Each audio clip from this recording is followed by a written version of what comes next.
zinada iyo faafista xanuunku nooc kastaba xanuunada faafa inay wada socdaan sadaradeed wax la yiraahdo markastoo zinadu ay sii badato dunida xanuunada ku sii bata iyadoo oo maanta dunida loo ogyahay in technology badan iyo medicine badan iyo dawooyin tira badan la helay wixii dawo la helay waxa laga sii dhaxlay inuu xumaha kan sii bato ama si xanuunadu inay sii bataan bal ku nabigu sheegay calayhi salaatu wasalaam inay soo baxaan oo ku tilmaamayay inaanay ummadi ku dhicin zinada tan oo aanay ku faafin ilaa ilaahay wuxuu ku itixaama xanuunaan kuwoodii hore aqoonin xanuunada zinada laga qaado qura waxaad moodaa door kasta bini'aadamku mid wax yar ka bartaba mid cusub in la keeno oo kii hore ka sii gadisanaa oo ka sii faafo ثومده iyo jeermiska noocaasa markuu mujtamaca ku dhex faafo maxaa dhacay cuquuba ilaahay oo soo degdegtaa la sugi markaas sidaas daraadeed baa nabigeena wuxuu yiri sallallahu alayhi wasallam zinada iyo faaxishada ummadi ma muujistaan banaanka ulama soo baxaan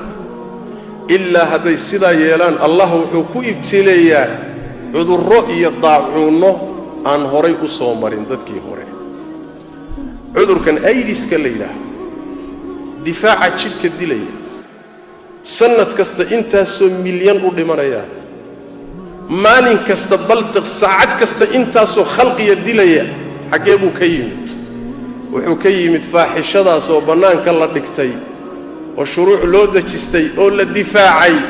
ayaa ilaahay ka keenay tabaaraka wa tacaala nabigeenuna 1400 sano ka hor buu ka sii warramay inay sidaa wax u dhici doonaan maantana waa kan loo maaralaayay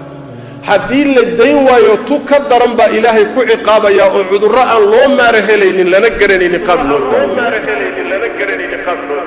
laana waa cuquubo rabbi tabaaraka wa tacaala cudurro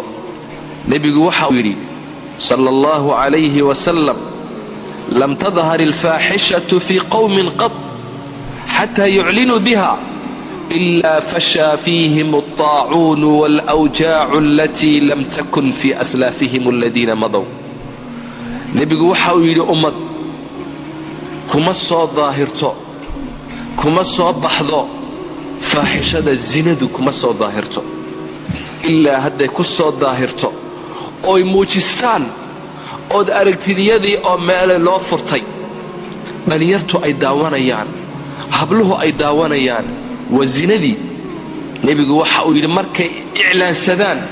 أي موجستان إلا فشى فيهم الطاعون والأوجاع التي لم تكن في أسلافهم الذين مضوا وحا إلهي وكسو ظاهريا وكفا في قوم كاسي طاعون إيا عذراء جرب النبي عليه الصلاة والسلام أيدسكم ميو جري أو ياشين أو ياشي كهري أيدس يس وحل السيداء جبتي عذرadaas oo dhan midna may maqal maxaa keenay in maanta cuduradaasi ay soo daahiraan zinadii ba faaftay oo kan nabigu inoo sheegay maanta loo ihtifaalaya waxa la leeyahay waa maalinkii aydiska weeyaan aydiski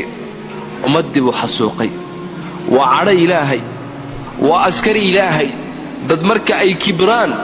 أي إلهي كؤدبيا وما يعلم جنود ربك إلا هو أسكرت إله ما يقانا وأسكر إلهي عذر كاسي إلهي بأمد كؤدبنا إياه الله مركو إن قربي تبارك وتعالى الرسول كنو إن قربي سر كجرت يا مفسد كجرت درادت بالور ربي هذه المصلحة كجرت الراجحة والله أقول الله سيداس درادت ولا تقربوا الفواحش